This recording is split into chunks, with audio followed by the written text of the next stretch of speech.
Antoine, sous la pluie, Sous la pluie, exactement. prise 2. Prise 2. On espère que ça va fonctionner un peu plus cette fois-ci.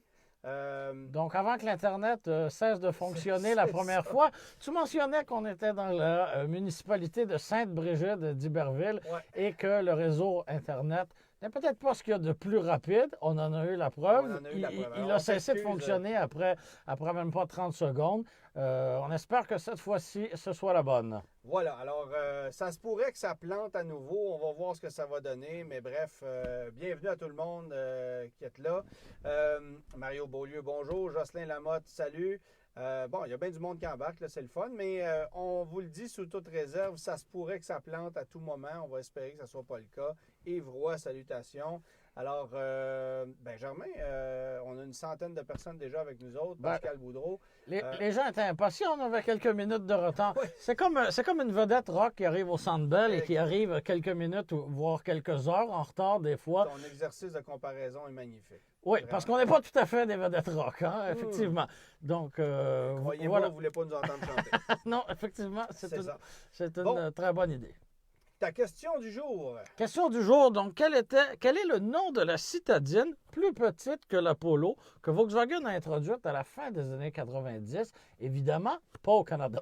Pas au Canada. C'est une voiture que j'ai conduite. Ah C'est oui! une voiture Tu nous en parleras à la fin pour pas Ben oui. donner trop d'indices, J'ai peut-être. vraiment Ah aimé oui. cette voiture-là et je l'ai conduite. Imagine-toi donc, je cherche l'endroit à Watersea. Monaco. Ah, non, OK. À Monaco, sur les belles routes. Ah oui! Sur les belles routes qui ceinturent Monaco. Alors, Wow. c'était une expérience quand même assez intéressante. Quoique, je me sentais un petit peu parent pauvre au volant de cette auto-là. Oui. Devant il y en a un qui dit, il n'y a les pas de Wi-Fi intégré dans la grosse brune. Malheureusement. Hélas, non, salut à Camille qui est avec nous autres. Martin Morin, salut. Donc, Bon. avec les bolides d'exception auxquels on a droit d'habitude à Monaco, tu faisais dur dans ta petite Volkswagen. C'est ça. Alors, il y a Sans des noms nommer de son- voitures qui sortent, mais Ouais. non. OK, On est bon. Ah, c'est tu pas me dis ça. souvent que c'est trop facile, la question quiz, mais Ouais, tant mieux c'est si ça. cette semaine, tout le monde n'a pas la réponse en premier. Il y en a un qui me demande où sont rendus les travaux avec la Datsun qui ressemble à celle de Ah. ton père. J'ai commencé. En fait, cette voiture-là est complètement déshabillée pour le moment. Il y en a un qui me dit allume mon micro. Allume ton C'est micro. ami qui s'est allumé pourtant. Alors, peut-être que le son est mal distribué. On va travailler là-dessus. On va voir. On s'excuse. Le son de Germain est beaucoup plus fort que le tien. Bon, alors on s'excuse pour ça. On a tenté de reprogrammer nos affaires à la dernière minute. On n'entend pas fort. Hey, tout le monde nous le dit. OK, Bon, alors, moi pourtant, ça module. Ça module. Germain, pardon. Allô? Non, toi, ton son ne marche pas. Bon, mon son ne fonctionne pas du tout. Non. Là, ça marche-tu, toi? Allô? Oui, là, ça devrait être mieux. Est-ce que c'est Ah. mieux? Ça devrait être pas pire, là. Bon. Enfin, bref, on va espérer que ça marche. Ton micro est très faible, en effet. On s'excuse pour la sonorité. Ça devrait être bon, pourtant, parce que si Oui, je me fie à ce que j'ai tous là- les signaux sont bons là, Ouais, c'est d'ici. ça. Bon, il y en a un qui me dit que ça va bien. C'est peut-être ça. On avait un problème. On en était où? On parlait de Volkswagen à Monaco. Oui, Mais- c'est ça. Voilà. Bon, fait que là, le son est rendu correct. Alors, c'est correct, on a réglé ça. Bon, super. Je vais me déplacer un petit peu parce que là, pour vous donner un exemple, j'ai sorti la voiture du garage dans lequel on se trouvait il n'y a pas longtemps. Et là, je bloque quelqu'un qui veut quitter dans le stationnement où on se trouve. On est à Sainte-Brigide d'Iberville. Et c'est un exercice qui n'est pas nécessairement évident. Alors, oui, j'ai fait... à peu près- Toujours en plein tournage de ta série dont le nom m'échappe. rouler au Rouler au suivant, on est voilà. en plein tournage de J'avais ça. juste équipé pour rouler en tête, mais ça, c'est une vieille émission à Z-Télé et ça n'a pas rapport du tout. Et pour ceux qui ont l'œil vif, Oui. peut-être que vous pouvez voir des sujets dans le background qui Peut-être. feront partie de rouler au suivant. Mais enfin bref, pour le moment, c'est pas le but de l'émission. Alors, on va commencer, Germain. Oui, la semaine passée, on a parlé des Ouais. moteurs, des moteurs les plus fiables. C'est de ça que je parlais. Oui. Excuse, je te coupe. Ah, Je parlais de vas-y. la Datsun, Oui, de la mon Datsun père. de ton père. Alors, c'est un Datsun F10 que je suis en train de restaurer, que j'ai commencé à restaurer, en fait, déshabillé au complet. J'ai déjà refait faire l'habitacle, les sièges, tout ça. Ça a été traité. C'est un F10 1976. Oui, il y en a un qui dit vous êtes loin, coudonc. Écoute, passer Sainte-Brigitte, je ne sais pas si on ne tombe pas dans le vide. Non. Mais oui, et la caméra est à l'envers, je le sais. Mais on a tenté de régler le problème, mais il y a un bug avec Facebook. Visiblement, la technique aujourd'hui, ça ne va pas super bien. Mais coudonc. Alors, la datune de ton père, oui. Ben, elle est déshabillée, l'intérieur a été refait, le moteur est sorti. Là, on est à la recherche de pièces. Je cherche désespérément une moulure ou en fait un seal de pare-brise et la même chose pour la lunette arrière. Parce que déjà, par miracle, tu as réussi à trouver un pare-brise qui est déjà en soi quelque chose d'exceptionnel. C'est ça. Et ben là, il va manquer le joint pour que le tout soit étanche. Là. Exactement. Oh, on vient d'arriver en Angleterre. C'est correct, ça? Ouais, ça a du bon sens. Tiens, on va faire ça comme ça. Là, on a switché. Bon, alors voilà. Là, ça a fonctionné. On a changé de place vite. Oui, ça. Alors, ben, j'en suis là. En fait, c'est les seuls morceaux du puzzle qui me manquent. Et après ça, on débute la restauration. Il y en a un qui me dit CTRL, ALT, DELETE. Ouais, ça ressemble à ça. À peu près. Mais bref. Fait qu'on est, on est en plein là-dedans présentement. Puis, ben, ça avance à pas de tortue parce que je vous avoue ne pas avoir énormément de temps à y consacrer en ce moment. J'ai comme une série télé à tourner. Un guide de l'auto à rédiger avec mes collègues, évidemment. Alors, il y a beaucoup de boulot sur la table et pas beaucoup de temps libre pour dans le garage sur nos jouets. Ouais. Il y en a qui m'appellent Techno Antoine. Oui. Tu sais, Geek Squad, là, oui. ben c'est pas nous, ça. Non, c'est pas nous. Ça. Bon, les pires moteurs. Oui, on a parlé des moteurs les plus fiables la semaine dernière, selon l'APA, l'Association pour la protection des automobilistes, des moteurs des 20 dernières années, et à peu près. Et bon, il y avait pas grand surprise là-dedans. Et on s'était gardé les pires moteurs pour cette semaine. Donc, on y va en rafale. Je te laisse commenter. Je vais juste te poser une question avant. Quoi? Okay? Le moteur 1.6 EcoBoost de Ford, es-tu là-dedans? Celui qu'il y avait dans l'Escape 2013-14. Je ne réponds pas à ta question. On y répondra plus tard. OK. Donc, oui. Bref, on y va en ordre. On a chez BMW moteur à 4 cylindres de 2 litres et moteur à 6 cylindres de 3 litres. Donc, et peut-être qu'on peut repréciser, on l'avait mentionné la semaine passée, c'est en fonction des données que l'APA a justement accumulées dans les dernières années. Les plaintes, les rappels en lien avec ces modèles-là. Donc, ça se peut que vous ayez une voiture munie de ce moteur-là et que tout se soit bien passé, mais la loi du volume, dans ce cas-ci, ben, nous donne raison et nous explique que ben, c'est les moins fiables. Donc, moteur à 6 cylindres, 3 litres, moteur 4 cylindres de 2 litres. Ensuite, on fait le saut chez Ford Lincoln, V6 EcoBoost de 3,5 litres qu'on retrouve dans une panoplie de véhicules, dont le F-150, Flex, Taurus et compagnie.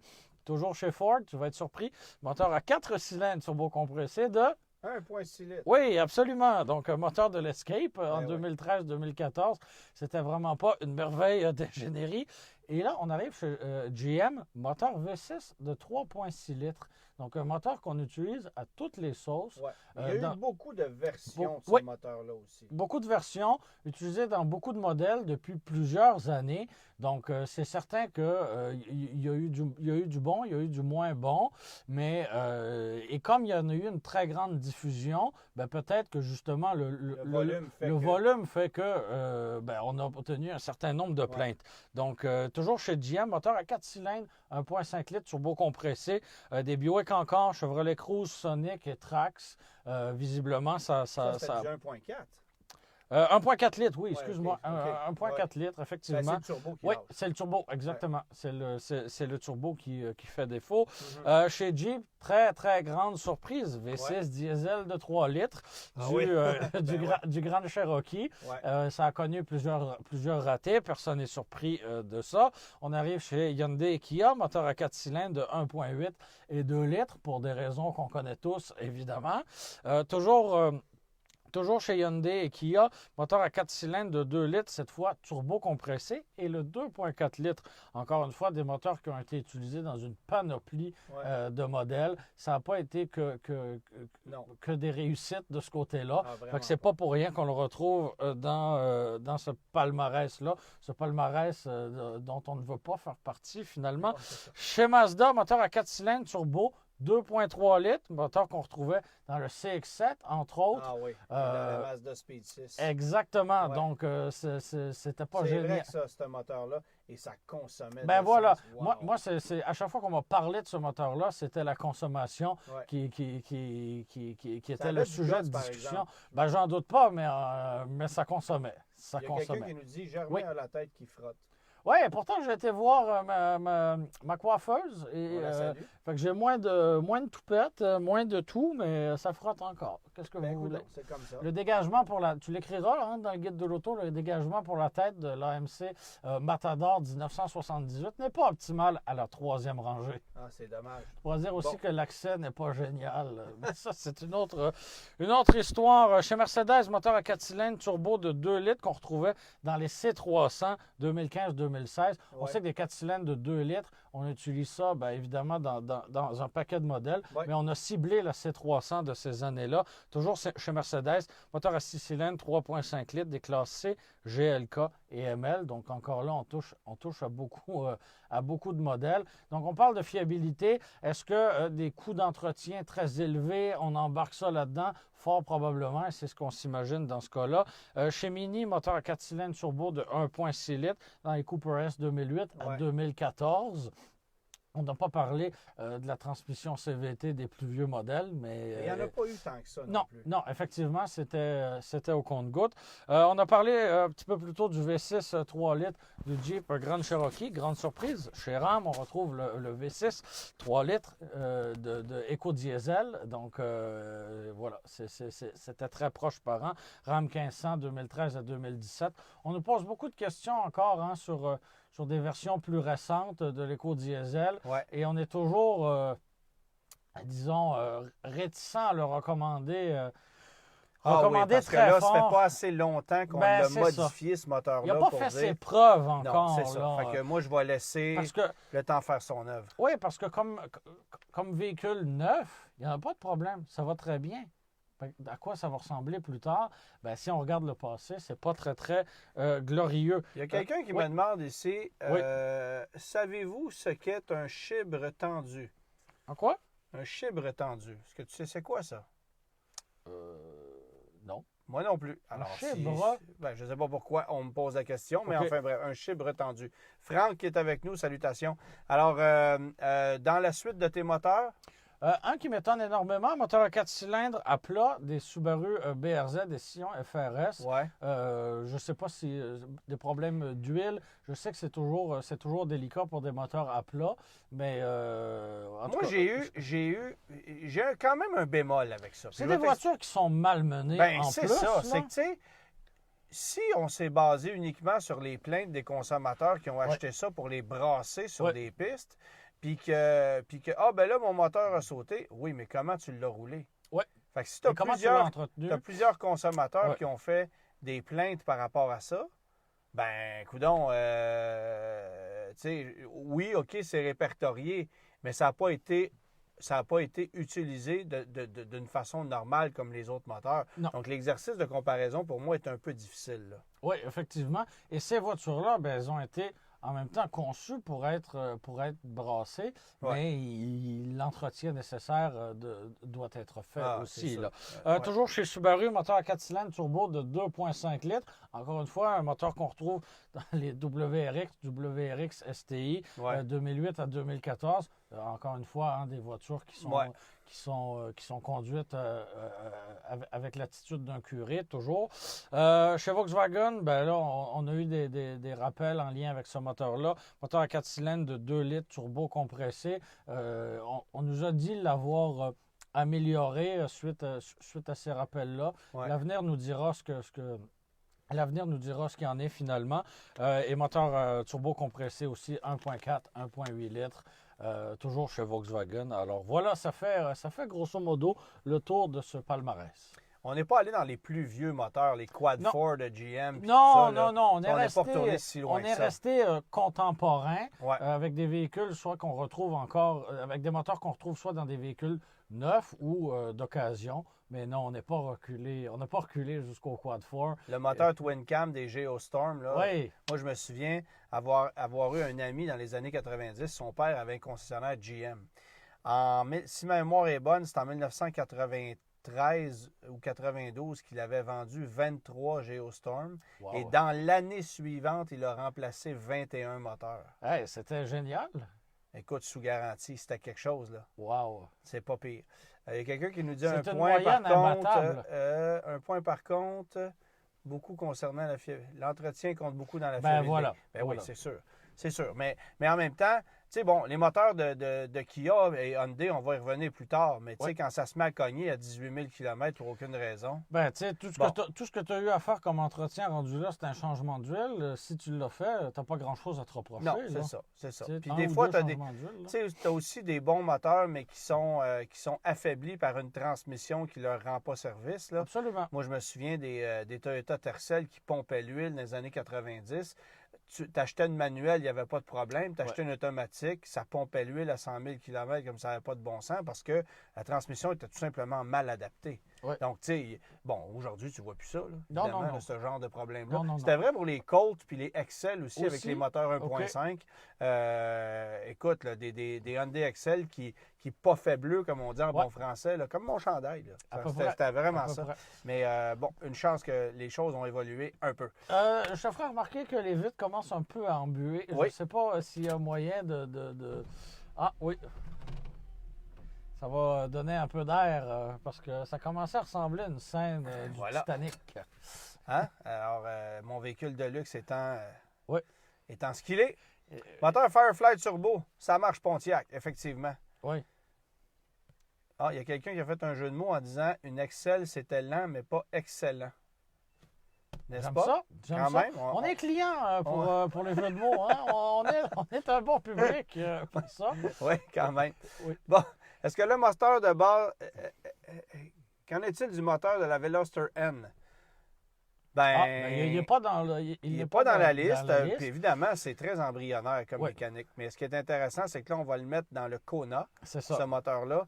Et là, ben, il risque d'en avoir pas mal. Il y a Massimo qui le trouve drôle. Qui me trouve drôle. Oui, c'est ça qu'il vient de nous dire. Là. Ça me Fait fait que, plaisir. Ben, salutations à David Arsenault qui est avec nous. Alors, il y a plein de monde. On va jaser. Oui, ça, c'est une nouvelle quand même. Oui. Ben, C'est ça. surprenante, oui et non. 20 Oui. des gens qui ont acheté une voiture électrique sont revenus à la voiture à essence par la suite. Oui, effectivement, ça a fait la manchette cette semaine, ces derniers jours. Ça a énormément fait jaser. Mais quand on va lire tout ce qui se cache derrière ce titre, visiblement accrocheur, on comprend que c'est une étude qui a été menée, bon, premièrement, par une université californienne, Ouais. de 2012 à 2018. Hein? Donc, quand même, ouais, ok. c'est Fait que ça ne concerne pas le marché du Québec. Là. ça ne concerne pas le marché du Québec. Donc, 2012 à 2018. Et Et c'est une nouvelle qui a été fortement financée par l'Association des pétrolières. Ah, mais ça, on ne le c'est sait pas, ouais, c'est ça. on le sait pas, par exemple. Mais ce qu'on apprend, c'est que ce qui déplaît le plus aux gens qui ont participé à cette étude-là, Ouais. c'est le réseau de bornes publiques. Donc, finalement, et ça, on peut le comprendre parce que si on s'est acheté un véhicule électrique en 2013 ou en 2014, bien, tout ça était encore très embryonnaire. On n'était pas nécessairement prête. On a joué le rôle du early adopter. Non, et puis attends, mais là, on n'avait pas d'autonomie non plus à ce moment-là. Les voitures électriques, c'était des vrais casseaux aussi. Ici, déjà, on avait un réseau qui était bien établi. Oui, mais si tu t'en vas au Wyoming, c'est plus compliqué. Bonjour, les bornes de recharge. Ben, même en Californie, dans certains endroits, c'était pas évident. Là. Non, donc, effectivement. Je peux comprendre, ouais. Et on apprenait aussi que beaucoup de ces utilisateurs-là n'avaient pas nécessairement pris le temps et le soin d'installer une borne de recharge à la maison. Sachant que la grande majorité des recharges se font justement à domicile. Il y a peut-être justement une bonne idée qui n'a pas été exécutée de la part de ces propriétaires de véhicules électriques. Donc, je serais curieux, moi, de refaire un sondage comme celui-ci l'année prochaine, par exemple, et de couvrir la période 2018 à 2022. Et je suis certain que cette proportion-là diminuerait de beaucoup. Bien, tu vois, moi, j'ai un ami personnel que tu connais, Germain, qui a eu 2 voitures électriques. Oui, je ne dis pas que tout le monde est satisfait de la voiture électrique. Et qui est revenu à la voiture à essence. Oui. Lui, il y a eu 2 Focus. J'aime ça parce qu'on voit l'eau couler derrière toi. Depuis mon pavillon, ça coule sur le côté de la vitre en dedans. C'est pas grave. Mais les infiltrations d'eau, là, ça va faire pourrir les planchers. Mais c'est ça. Lui a eu 2 Focus électriques, la mauvaise du début, puis la moins pire de la fin, avec laquelle il faisait quelque chose comme 130-140 km l'hiver dans les meilleures conditions. Bon, tu sais. Dans les pires conditions, il dit « je faisais pas 100 km ». C'était pas des farces, là. Oui, mais en même temps, cette personne-là ne s'est pas donné une grande chance en allant pour une Focus électrique. Non, mais il a optimisé, c'est fou comment il a optimisé son rendement, etc. Mais lui, c'est un calcul mathématique. C'était pas un calcul environnemental, c'est vraiment un calcul mathématique. Et en faisant ces calculs, il s'est quand même rendu compte que de remplacer sa Focus électrique par une petite Cruze 2018, dernière année de production, financièrement, c'est intéressant pour lui. Absolument. Parce qu'il roule beaucoup, mais sa Focus, il est obligé de se recharger dans des bornes de recharge rapides. En fait, il ne pouvait pas avec une borne de recharge rapide avec sa Focus. Et c'est que pour les trajets quotidiens, donc maison, boulot, maison, il n'y a pas de problème. Mais c'est dès qu'on veut aller un petit peu plus loin, dès qu'on veut sortir... l'autonomie n'avait pas de bon sens. Non. Puis sans compter que la qualité de la voiture faisait en sorte aussi qu'il la voyait se défaire. Écoute, c'était épouvantable. La peinture levait là-dessus après 2 ans. Oui. Donc, effectivement, tu sais, des gens qui se sont procurés des véhicules électriques de première génération, comme c'est le cas de la Focus, des Nissan Leaf de première génération, des Mitsubishi Emiyev, c'est sûr que c'est difficile d'avoir la piqûre. Là. Mais comme il me dit, moi, je suis pas prêt à aller mettre 45 000 sur un véhicule. Ah, ben je le comprends. Puis même 36, 37 avec les crédits pour une Chevrolet Bolt, il dit, je suis pas prêt à aller là. Mais 10 000 pour un véhicule d'occasion, ça, il n'y a pas de problème. Et je le comprends. Sa Cruze, il a payé quelque chose comme 17 000, quelque chose de même. Bon, puis ça roule à 6 litres et demi au 100. Il est bien content. Mais ça ne s'adresse pas à tout le monde non plus, la voiture électrique. T'sais. Puis lui, ça l'a bien servi. C'était le seul véhicule du foyer aussi à ce moment-là, si je ne me trompe pas. Si ça avait été, si la Focus électrique... Il y en avait un deuxième, mais on ne le nommera pas. Mais si le véhicule électrique avait été justement le deuxième véhicule du foyer et que cette voiture-là ne servait que pour les trajets du lundi au vendredi, ça aurait été correct. Mais là, comme véhicule principal, effectivement, ce n'était pas l'idéal et on peut comprendre que ça ne le soit pas pour tout le monde. Là. Non, absolument. Bon, 4Runner. Oui. Cette semaine, tu conduis, Antoine, le 4Runner. Toyota 4Runner, un véhicule très moderne, très, très vert, très contemporain dans son approche, mais un véhicule que j'adore. Là. Je fais des blagues, là, j'adore Toyota ce camion-là. 4Runner 2021, avec la même technologie qu'un 2010, qui était déjà assez conservateur lorsqu'on l'a lancé en 2010. On est si loin de la VX92 avec sa consommation. J'ai de la misère à aller, je m'excuse, là. Qui ne consomme rien. OK, je ne sais pas de quoi on parlait, mais enfin bref. Alors Toyota 4Runner 2021, TRD off-road. Avec une vraie clé? Avec une vraie clé physique, avec une transmission automatique à 5 rapports. Est-ce que c'est la dernière? Bien, c'est ce que je me posais comme question. Rapidement, là. De mémoire, oui. Parce qu'on a éliminé les Yaris, les Micra qui avaient des 4 vitesses, mais des 5 vitesses automatiques, je ne crois pas qu'il y en ait d'autres sur le marché. Je vois pas, honnêtement, en pensant, là, est-ce qu'il y aurait d'autres équipés d'une transmission aussi ça me paraît être la dernière. que ça? Il y avait le Nissan Frontier qui avait ça aussi. Puis c'est disparu. Mais en même temps, ça ne brise pas. Ça ne brise pas et ça se fait voler. Ah, et ça nous amène à un autre sujet. Ça nous amène à un autre sujet. On va y revenir en 2 minutes. Le temps de vous dire qu'un 4Runner, c'est indestructible. C'est épouvantable le freinage là-dessus. La pédale est spongieuse. C'est un transfert de masse. C'en est presque dangereux. Mais ça peut être relativement confortable. Je trouve ça plus facile à vivre au quotidien qu'un Wrangler. Ah ben clairement. Oui, clairement. Mais avec des capacités qui sont là aussi. Oui, mais avec un électronique qui vient quand même gâcher une partie du plaisir. C'est-à-dire? C'est-à-dire que les systèmes d'assistance, d'anti-patinage, contrôle dynamique de stabilité, c'est tellement sensible sur ce véhicule-là que, puis quand tu es en situation hors route, où l'ABS est super sensible aussi, que, tu sais, quelqu'un qui veut aller faire du hors-route avec ça, c'est un irritant, là, sérieusement. Puis tu peux pas désactiver ça comme tu veux. Fait que ça, c'est l'élément qui m'agace, moi. Mais sinon, écoute, c'est un tank. Pas plus compliqué que ça. C'est un vrai dinosaure. Ça garde une valeur incroyable. Ouais. On se les arrache sur le marché d'occasion. Et je comprends les gens d'avoir un engouement pour un véhicule comme ça parce que, et là, je veux pas qu'on ait l'air là, deux vieux blasés, là, mais non, mais je sais, là, mais le paysage automobile en 2021-2022 est assez similaire. Beaucoup de véhicules, entre guillemets, plates. Donc, quand on arrive avec un véhicule comme le 4Runner, où on déborde de personnalité, où ça ressemble à rien d'autre, ben, je comprends les gens d'être charmés par ça parce que c'est différent, justement. Ben ouais. Et il y a visiblement une tendance à la conduite hors route. On le voit avec Ford qui revient avec deux véhicules. Il y en a un qui tu peux enlever la fusible pour débarquer. Là. Oui, peut-être. Oui, effectivement, c'est un point. Ouais. Mais on le voit avec Ford qui débarque avec le Bronco Sport, le Bronco régulier. Chez Jeep, on n'a jamais vendu autant de versions orientées pour le hors-route.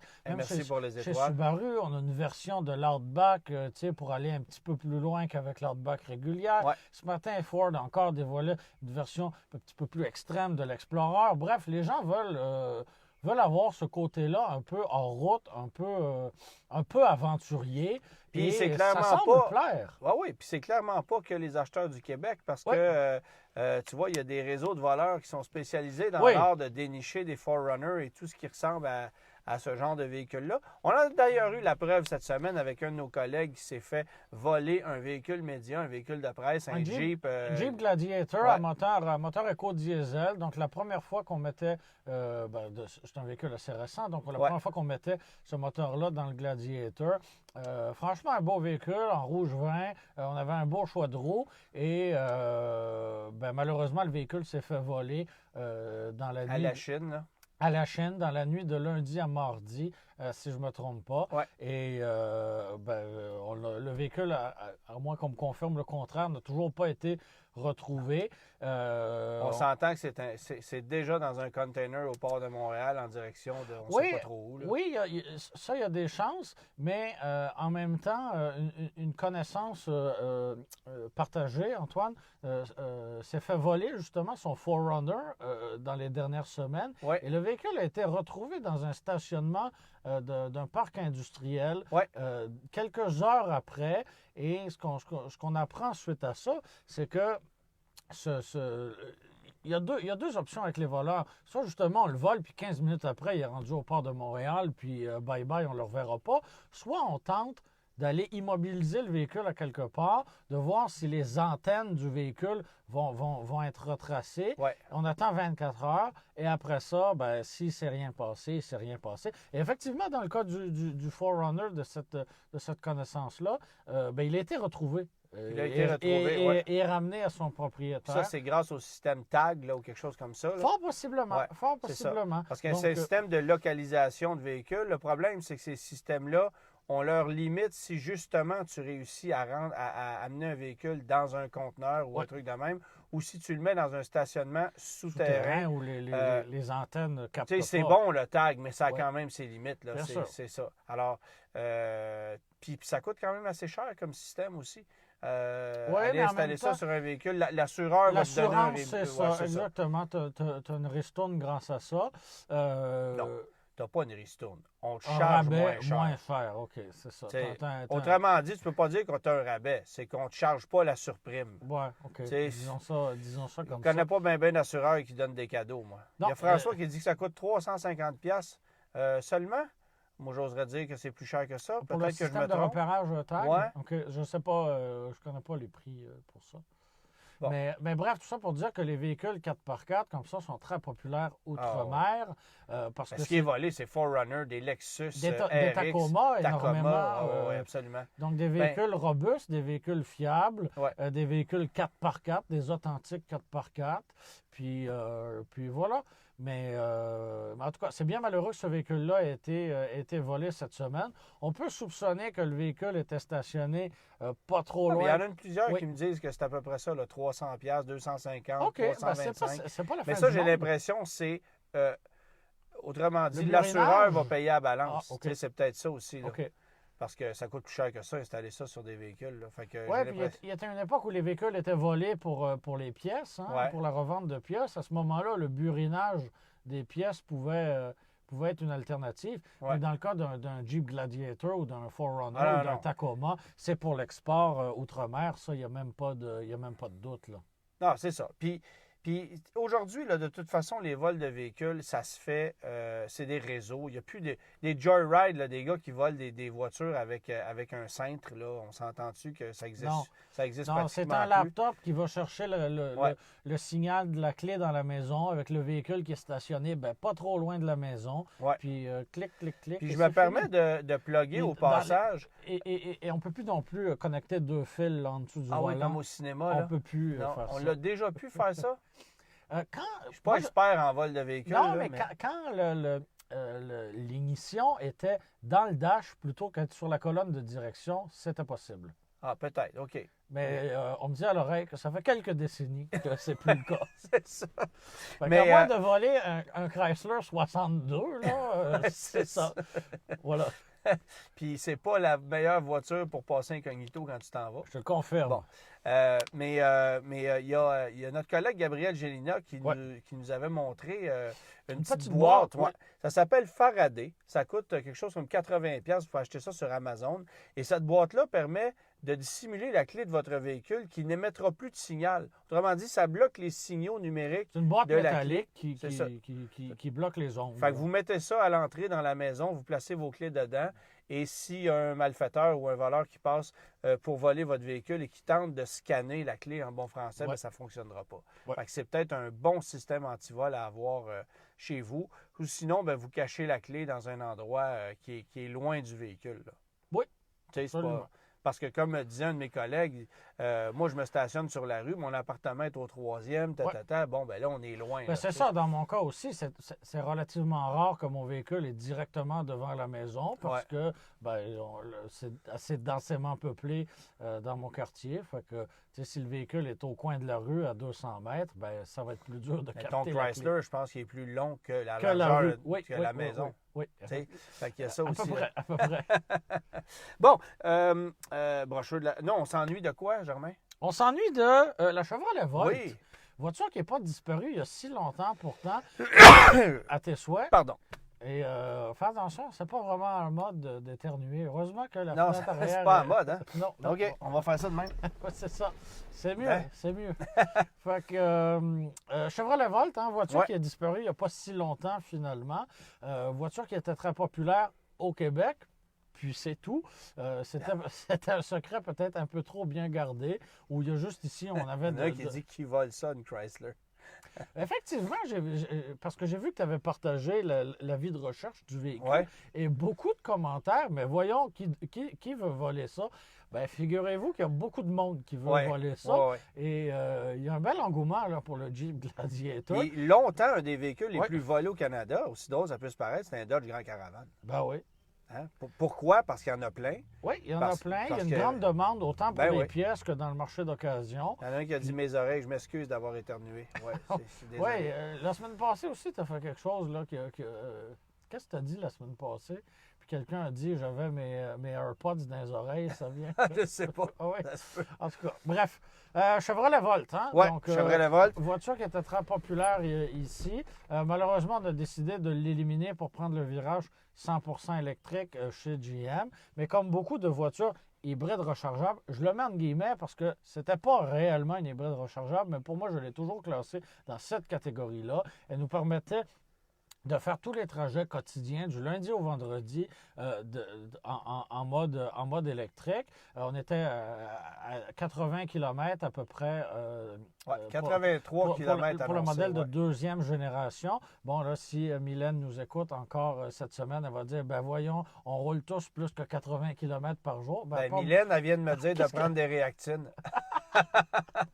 Voilà, donc pour beaucoup de gens, 80 km par jour, c'était suffisant.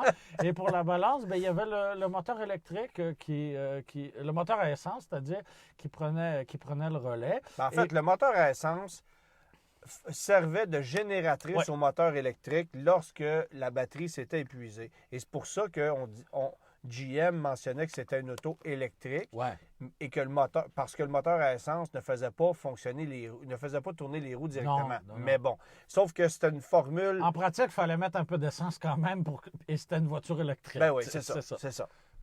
Mais bref, c'est une voiture qui est très appréciée, qui garde visiblement une bonne valeur. Oui. Et qui est fiable. Qui est fiable, oui, parce que on ne peut pas dire qu'il y a eu de grandes campagnes de rappel ou de grands problèmes avec cette voiture-là.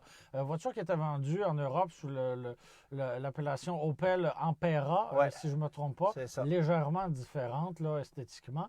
Mais bref, un secret peut-être trop bien gardé qu'on a connu ici au Québec, mais qui n'a pas été découvert ailleurs en Amérique du Nord. Fait qu'on a tiré la plug en bon français. Oui, on l'a débranché. On l'a débranché. Pas plus compliqué que ça. Voilà. Brocheux de la semaine. Brocheux de la semaine, Ford Série F 1996. Dernière année. Oui.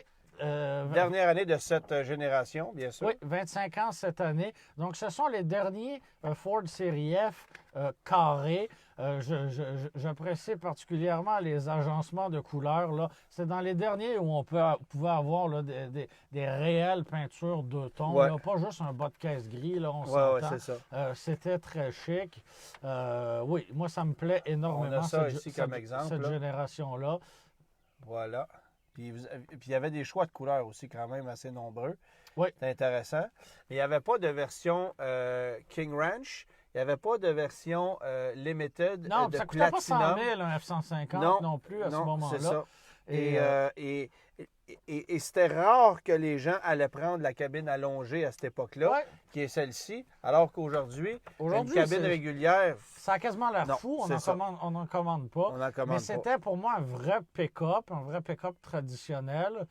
J'ai un ami personnel qui s'en est procuré un sur eBay récemment. Ça fait peut-être un peu plus d'un an. Modèle du début des années 90, donc quelques années avant ça. Un F250 brun à moteur diesel, 4x4, un vrai camion robuste et ça me plaît franchement. Non, c'était une bonne machine, puis ils prennent de la valeur, ces camions-là, aujourd'hui. Oui, et comme beaucoup de pick-up, ils ont été très utilisés par leur premier, deuxième, troisième et quatrième propriétaire, bien souvent, parce qu'ils ont passé, en 25 ans, ils ont eu la chance d'avoir bien des propriétaires. Aujourd'hui, ils sont très rouillés pour la plupart. Fait que d'en trouver un beau qui n'a pas travaillé trop fort, c'est malheureusement assez rare. Il y en a un qui me dit les plus beaux, c'était les Eddie Bauer. De mémoire, j'ai pas vu d'F-150 Eddie Bauer. Le Bronco, oui. Le Bronco, oui, c'est ça, exactement. Fait que le Bronco qui était la même chose, mais bon. Mylène nous dit le brun, ça prend des années à prendre de la valeur. Oui, parce que même la grosse brune ne vaut pas encore grand-chose. Fait que c'est la preuve. Un jour, les gens vont comprendre. Ah, peut-être, c'est ça. Bon, vas-y donc avec tes questions. Première question, on a Charles qui a un GMC Sierra 2019 qui a des problèmes de transmission. Son camion a 55 000 km et lors de sa dernière visite chez le concessionnaire, on lui a dit qu'on ne pouvait rien faire. La garantie de 60 000 km arrive à terme bientôt et a peur de n'avoir aucun recours après ça. Qu'est-ce qu'on fait avec ça? Bien, d'abord, on s'entend que la transmission sur ce véhicule-là, c'est garanti 160 000 km. Et pas 60 000, donc vous avez encore pas mal de latitude. Parce que la garantie générale, et après ça, il y a la garantie du groupe autopropulseur. C'est ça. Il faut faire la nuance entre les deux. C'est ça. Garantie générale, c'est 3 ans 60. Mais après, GM, si ma mémoire est bonne, à moins que je me trompe, c'est 6 ans 160. Ça, je te laisse, oui. Bon, je peux pas dire oui, je peux pas dire non, mais ça ressemble à ça. allez voir un autre concessionnaire, pas plus compliqué que ça. Puis c'est un problème connu, là. Il y en a des problèmes de transmission avec ces véhicules-là. À la quantité qu'on a fabriqué, là, Fait que si vous avez un problème, c'est sûr que si c'est un problème intermittent, c'est toujours un peu difficile de le Oui, puis ce genre de problème-là, intermittent, à chaque fois qu'on arrive chez le concessionnaire, ben, ne pour fait le pas. reproduire. Ouais, Bon, c'est ça. mais si c'est évident, ben allez-y, allez voir un autre concessionnaire régler le problème. Ouais. Et si le concessionnaire veut rien entendre, ben là, vous faites venir un DPSM qui va Ouais. évaluer votre dossier. Là. Appelez au service à la clientèle de GM, faites Ouais. une plainte, etc. Mais je veux dire, ça n'a pas de bon sens. Là. Oui, on ne devrait pas se rendre là, normalement. Là. Exactement. OK, on a José qui aimerait connaître ton avis sur le Jeep Compass 2016-2017. Jeep Ça, Compass c'est 2016-2017. ça, c'est attends un petit peu. Oui, c'est la génération actuelle. De mémoire, oui, Bon. effectivement, Alors, c'est les nouveaux Compass. Les nouveaux Compass, ouais, c'est ça. Non. C'est pas un produit extraordinaire. Non. Il existe mieux. Faut pas payer cher. Puis même si on paye pas cher, il y a tellement mieux ailleurs. C'est le moins vendu du segment, c'est pas pour rien. Ouais. C'est un moteur qui n'a pas su convaincre personne. Il y a moins d'espace que dans les autres véhicules. La finition, c'est très ordinaire. Le rendement, c'est très ordinaire. Il y a un look intéressant, je l'admets. Un look petit camion, là, C'est qui ça, peut plaire. mais là, ça arrête les avantages. Puis honnêtement, cherchez pas pourquoi on n'en vend pas plus que ça. Là. C'est un véhicule qui ne connaît pas de succès parce qu'on n'est pas compétitif. Puis du moment que tu rentres chez Jeep, de toute façon, pour acheter ça, on te switch vers le Cherokee avec raison, qui est un meilleur produit pour moi. Si vous voulez avoir un Jeep, un Jeep qui va vous coûter peut-être un peu plus cher, mais qui va être nettement plus intéressant, c'est un Cherokee avec un 6 cylindres. Ouais. Il va consommer un peu plus, mais en termes de... C'est une machine beaucoup plus complète. Ben là. oui, ben oui. Et quand même assez efficace et quand même assez fiable. Moi, j'irais plus là. Mais avant d'acheter un Compass, il y a 50 autres choix. Là. Oui, on est... Un à Forester. peu près n'importe quoi est un meilleur choix. Ben, voilà. C'est drôle à dire, mais Ouais. c'est ça quand même. On a Paul qui voudrait connaître ta préférence entre une Tesla Model 3 et une Polestar 2. Polestar, les yeux fermés. Tu peux Sans garder les yeux hésiter ouverts 2 quand secondes. même. La Polestar, pour moi, c'est un vent de fraîcheur pour la voiture électrique.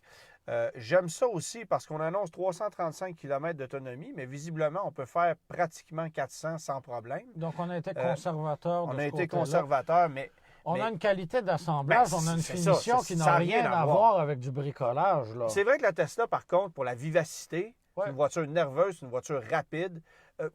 Ça a une belle gueule, une Tesla, là. On ne peut pas y enlever ça, moi, personnellement. Mais j'aime le côté, cette espèce de mariage un peu pseudo-utilitaire à la berline qu'on a fait Ouais, avec On une est quasiment Polestar dans un 2. multi-segment. On est, C'est on un est entre hatchback, deux. Ouais. c'est ça. C'est un hatchback, c'est pratique, c'est super confortable, c'est très, très bien construit. Ça a du punch aussi, c'est quand même assez puissant, 408 chevaux. Donc, et moi, je crois beaucoup en l'avenir de ce produit-là, mais peut-être pas tant que ça au niveau de la stratégie de vente.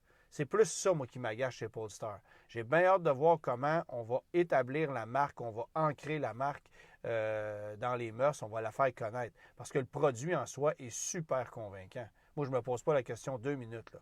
Sans hésiter, je m'en vais chez Polestar. Bon, intéressant.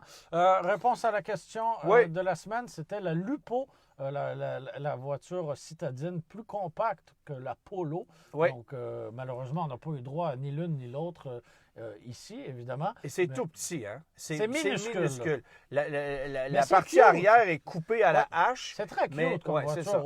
Autant la Polo que la Lupo, c'est très, très mignon. Mais bon, Ça a été remplacé par la Volkswagen Up. Ouais. Qui a été commercialisée, évidemment, qui est encore, je pense, vendue du côté de l'Europe, qui est une voiture super sympathique. Mais, et il y a une poignée de gens ici qui se disent « Ah, pourquoi on n'a pas ces voitures-là ici? » Ben justement, parce qu'il y a juste une poignée de gens qui s'intéressent. C'est des voitures beaucoup trop petites pour l'Amérique du ben, Nord. pas juste ça. C'est parce que les gens ont l'impression qu'on pourrait vendre ça 12-13 000 Ah, ben non, voilà. Désolé, mais une Volkswagen Lupo ou, bon, évidemment, toutes ces petites voitures-là vendues en Europe, pour les amener ici, il faudrait vendre ça le prix d'une Passat. Oui, ça n'a aucun Et sens. dans la tête des Nord-Américains, ça ne rentre pas. Mais si on a enlevé la Golf du marché nord-américain, exactement imaginez à pour ça. quel point on n'importerait pas une voiture comme ça. Voilà. Nous, on trouve ça dommage. Moi, je pense que Je pense que ça serait intéressant pour notre marché, mais les acheteurs ne sont pas là et les manufacturiers ne sont pas intéressés à vendre des voitures comme ça. Il n'y a pas de rentabilité Ben non, derrière c'est ça. ça. C'est pas plus compliqué que ça.